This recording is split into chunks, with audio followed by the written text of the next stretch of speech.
एक छोटा सा बोर्ड रेड़ी की छत से लटक रहा था। इस पर मोटे मार्कर से लिखा हुआ था, घर में कोई नहीं है, मेरी बूढ़ी माँ फालिज ज़दा है, मुझे थोड़ी थोड़ी देर बाद उन्हें खाना और इतनी ही मर्तबा हाजत कराना पड़ती है। अगर आपको जल्दी है तो अपनी मर्जी से फ्रूट तोलें और पैसे कोने पर रैगजीन के गत्ते के नीचे रख दीजिए।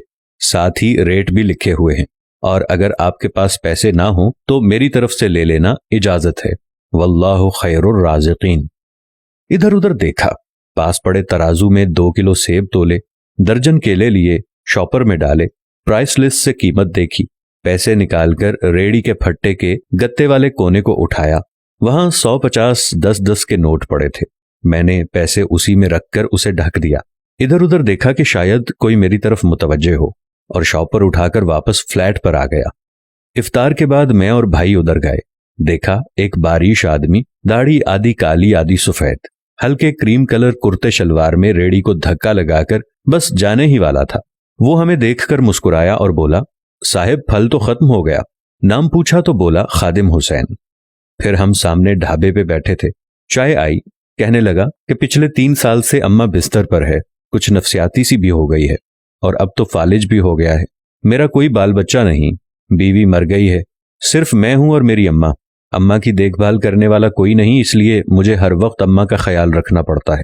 एक दिन मैंने अम्मा के पांव दबाते हुए बड़ी नरमी लजाजत से कहा, अम्मा तेरी तीमारदारी को तो बड़ा जी करता है, पर जेब में कुछ नहीं, तू मुझे कमरे से हिलने नहीं देती, कहती है तू जाता है तो जी घबराता है, तू ही बता मैं क्या करूं। अब क्या गैब से खाना उतरेगा? ना मैं बनी इसराइल का जना हूं, ना तू मूसा की मां है, क्या करूं? यह सुनकर अम्मा ने हांपते कांपते उठने की कोशिश की। मैंने तकिया ऊंचा करके उसको बिठाया, टेक लगवाई। उन्होंने झुर्रियों वाला चेहरा उठाया, अपने कमजोर हाथों का प्याला बनाया और न जाने रब्बुल आलमीन से क्या बात की। फिर बोली, तू रेड़ी वहीं छोड़ आया कर, तेरा रिज्क तुझे इसी कमरे में बैठकर मिलेगा। मैंने कहा, अम्मा क्या बात करती है, वहां छोड़ आऊंगा तो कोई चोर उचक्का सब कुछ ले जाएगा।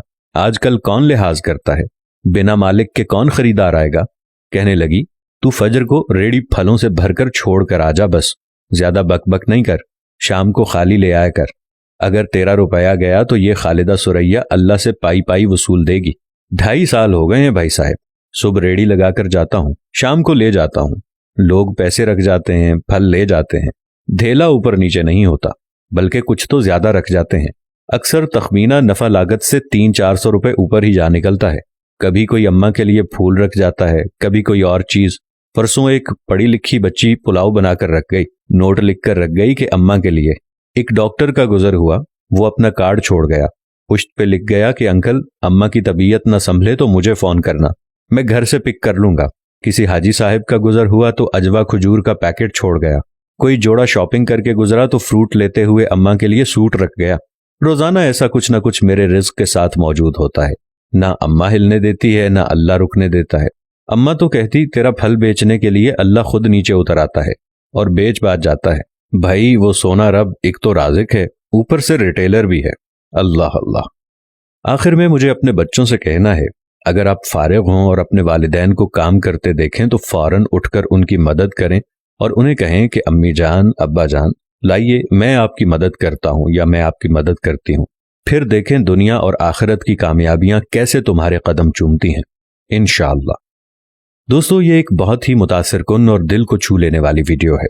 अल्लाह ताला वाकई राज़िक़ हकीकी है। उसने दुनिया अच्छे लोगों से भर रखी है। सिर्फ चंद गुमराह और कम समझ लोगों की वजह से कभी कभी परेशानी बन जाती है, जबकि सारे बंदे दर्जा बदर्जा अच्छे और खूबसूरत दिल और सोच रखते हैं।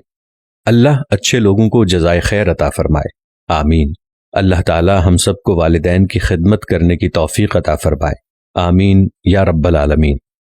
प्यारा इस्लाम के दोस्तों से अपील है, इस पैगाम को जितना हो सके शेयर करें, शायद आपकी वजह से ये बात किसी के दिल को लग जाए। जज़ाकल्लाह।